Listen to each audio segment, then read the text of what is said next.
अध्यक्ष जी, बहुत बहुत शुक्रिया, आपने मुझे इस अहम मुद्दे पर बोलने का मौका दिया।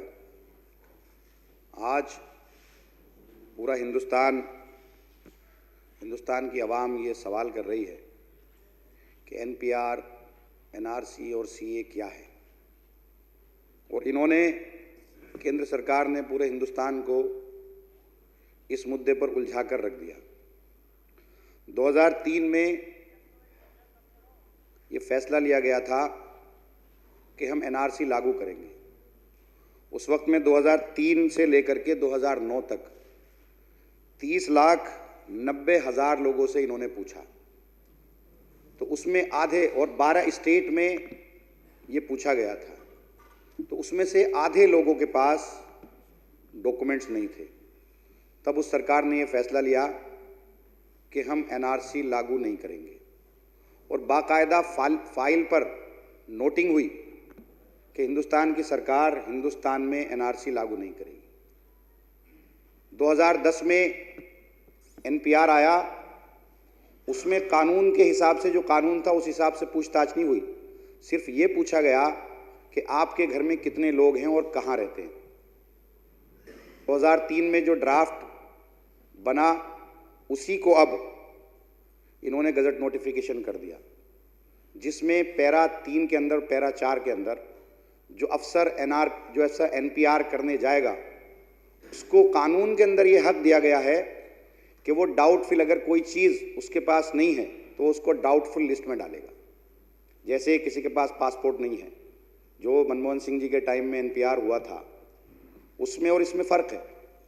उसमें पासपोर्ट के बारे में नहीं पूछा गया था, उसमें आधार के बारे में नहीं पूछा गया था, उसमें फ़ोन नंबर के बारे में नहीं पूछा गया था, उसमें बर्थ कि आपके फादर कब पैदा हुए, आपकी मदर कब पैदा हुए, कहाँ पैदा हुए, बर्थ के बारे में नहीं पूछा गया था। अब जब ये एक तरफ तो ये कहते हैं कि किसी की एनपीआर में किसी की नागरिकता नहीं जाएगी, या कोई अगर किसी के पास कोई डॉक्यूमेंट्स नहीं है तो हम उसको डाउटफुल लिस्ट में नहीं डालेंगे। लेकिन पार्लियामेंट्री कमेटी है जिसमें इन्होंने लिख कर दिया है, होम मिनिस्टर साहब ने, कि आप उनके माँ बाप के बर्थ के बारे में पूछोगे। और जब ये किसी के पास भी अगर अफसर जाएगा और जब तहसीलदार लिस्ट तैयार करेगा और अगर कोई डॉक्यूमेंट्स उसके पास नहीं है, तो वो ये कैसे हो सकता है कि वो उसको डाउटफुल लिस्ट में न डाले। और जब डाउटफुल लिस्ट में डाला जाएगा, उसके बाद वो अगर डॉक्यूमेंट्स अपने दिखाएगा भी तो फिर उस पर कोई भी ऑब्जेक्शन कर सकता है।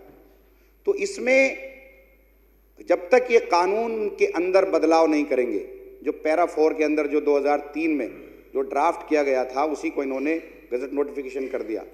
जब तक ये कानून के अंदर बदलाव नहीं करेंगे, ऐसा नहीं हो सकता कि कोई भी आदमी डाउटफुल लिस्ट में ना आए, और डाउटफुल लिस्ट में आएगा फिर एनआरसी हो जाएगा। एक तरफ तो पार्लियामेंट के अंदर ये कहते हैं कि इस मुल्क में एनआरसी लागू होगा और पूरे हिंदुस्तान में होगा, तो वो कैसे होगा?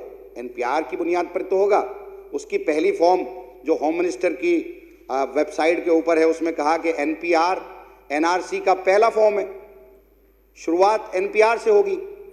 तो एक तरफ इनकी बात पर यकीन नहीं किया जा सकता, ये कहते कुछ हैं करते कुछ हैं। अगर ये वाकई ईमानदार हैं तो जो पैरा 4 के अंदर जो उसमें कहा गया है कि जिसके पास कोई डॉक्यूमेंट नहीं निकलेगा, अफसर को ये पावर दी गई है कि वो डाउटफुल लिस्ट तैयार करेगा तो उसमें से हटा दिया जाए।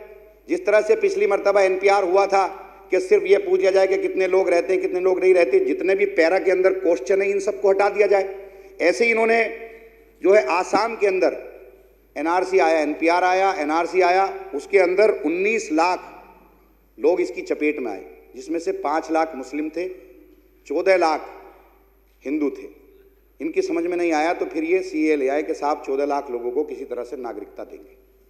अब एक आदमी हिंदुस्तान में रहता है, उसके पास डॉक्यूमेंट नहीं है, जैसे मैं हूँ, मेरे पास पासपोर्ट नहीं है, मेरे पास मेरी बर्थ सर्टिफिकेट भी नहीं है, मेरे पास मेरे माँ बाप का बर्थ सर्टिफिकेट भी नहीं है, मेरे माँ बाप मेरठ में पैदा हुए, तो क्या मुझे मेरठ जाना पड़ेगा अपना साबित करने के लिए?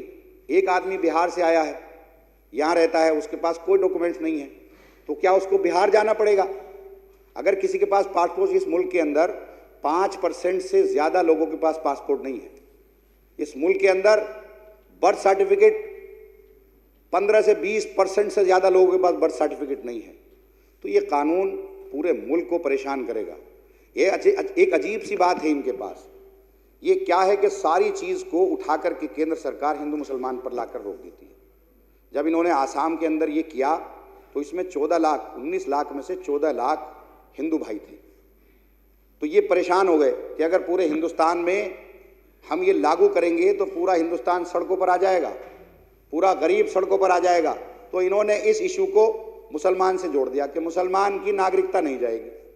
एक आप बात बताइए कि कोई भी आदमी जिसके पास डॉक्यूमेंट्स नहीं है वो अगर हिंदू है तो क्या वो डाउटफुल लिस्ट में नहीं आएगा? अगर वो डाउटफुल लिस्ट में आ गया तो क्या उस पर एनआरसी नहीं होगी?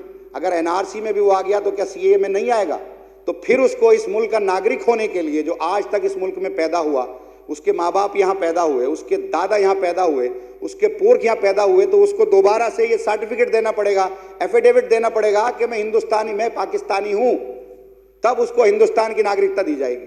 तो एक आदमी जो यहाँ पैदा हुआ, एक आदमी जो यहाँ रहा, एक आदमी जो यहाँ पला, इस मुल्क का रहने वाला है, इस मुल्क की आज़ादी में उसके माँ बाप ने कुर्बानी दी तब ये मुल्क आज़ाद हुआ, उस आदमी को झूठ ये कहना पड़ेगा, एफिडेविट देना पड़ेगा झूठा कि मैं पाकिस्तानी हो नागरिकता लेने के लिए।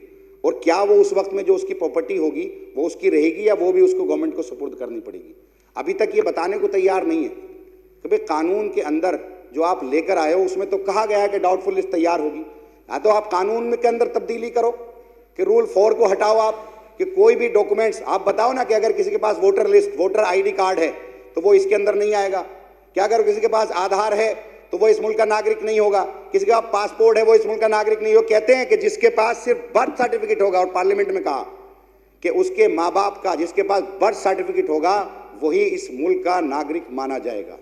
और ये तफरीक कर रहे, ये इशू सबका इशू है, पूरे हिंदुस्तान का इशू है। इस मुल्क के अंदर आधे से ज्यादा लोग, अगर एनपीआर होगा तो आधे से ज्यादा लोग डाउटफुल लिस्ट के अंदर आएंगे। इन्होंने आसान सा तरीका क्या कर लिया कि हर एक मुद्दे को हिंदू मुसलमान से जोड़ देते हैं, हर एक मुद्दे को। आज बेरोजगारी की बात करने को ये तैयार नहीं है, आज मुल्क के अंदर महंगाई की बात करने को ये तैयार नहीं है, मुल्क की अर्थव्यवस्था कहां पहुंच गई इसके लिए तैयार नहीं है। एक ऐसा मुद्दा ले आए जिसके अंदर एक आदमी मुस्तकिल यहां रहता है, जमाने से रहता है, जमीन भी उसके पास है, खेती भी उसके पास है, वो अपने आप को इस मुल्क की नागरिकता साबित करने के लिए अब क्यों लाइन में लगे वो?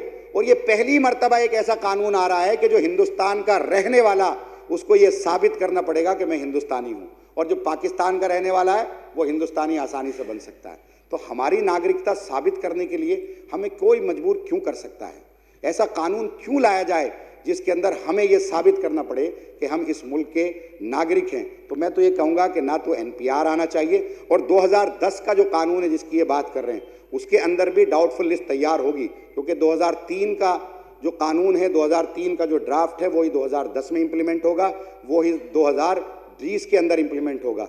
तो इस पूरे कानून के अंदर जो 2003 का जो ड्राफ्ट है, जिसको इन्होंने ऐसी बगैर पढ़े लिखे, क्योंकि फाइल के अंदर लिखा गया था कि ये अगर कानून लागू होगा तो हिंदुस्तान के आधे से ज़्यादा लोगों के पास डॉक्यूमेंट्स नहीं होंगे, तो ये पढ़ते पढ़ाते नहीं है, ये ऐसे ही फाइल को आगे मूव इन्होंने कर दिया। अगर ये पढ़ा होता तो इतना बेहुदा और इतना बेवकूफ़ी का कानून इस मुल्क के अंदर ये कभी नहीं लाते। ये तो झूठ बोलने की एक मशीन है, इनका काम सिर्फ झूठ बोलना है, कहते कुछ हैं करते कुछ हैं, कानून में कुछ और है। तो अगर आप वाकई सच्चे हो तो कानून के अंदर आप तब्दीली लेकर आइए। तो अगर 2010 का भी कानून अगर आएगा तो उसके हिसाब से भी डाउटफुल लिस्ट तैयार होगी, और उसकी चपेट में भी न जाने कितने लोग आएंगे। तो मैं तो यही कहूँगा कि जब तक इस मुल्क के, जब तक ये होम मिनिस्टर साहब और हिंदुस्तान की जो सरकार है तब तक ये कानून के अंदर तब्दीली नहीं लाती, उस वक्त तक दिल्ली के अंदर हमें ये प्रस्ताव करना चाहिए कि दिल्ली के अंदर हम एनपीआर को लागू नहीं होने देंगे। शुक्रिया। इन्हीं बातों के साथ मैं अपनी बात खत्म करता हूं।